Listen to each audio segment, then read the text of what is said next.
Comment faire face à une catastrophe comme une méningite, une épidémie de méningite? 9 pays de la sous-région préparent leur plan de riposte à travers une simulation à Ouagadougou. L'objectif étant de trouver une réponse adéquate à la crise qui surviendrait. Estelle Assogba a assisté à la rencontre compte rendu. C'est la période de l'harmattan, un moment propice à la survenue de la méningite. Les pays situés sur la ceinture africaine de la méningite affûtent leurs armes pour parer à une éventuelle survenue de cette maladie. À Ouagadougou, ils ont constitué un comité de gestion des crises composé de sapeurs-pompiers, de médecins, de logisticiens, de gendarmes et de policiers.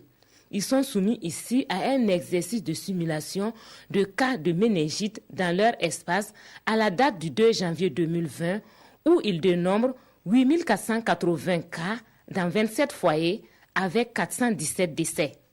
Là, on est parti sur un scénario catastrophe où tout un nombre de pays sont touchés et ça peut aller très vite. Par un avion, par exemple, qui contamine tout un tas de personnes, une zone frontalière.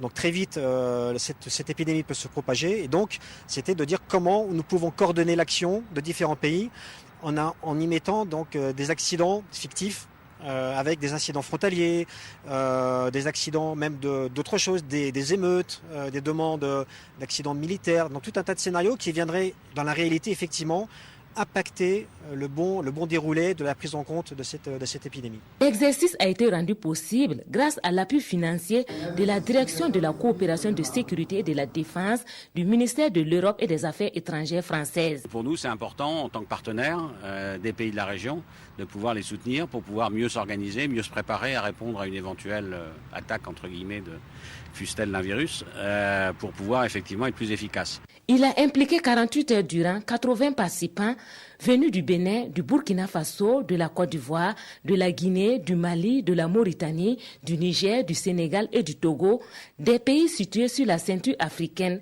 de la méningite.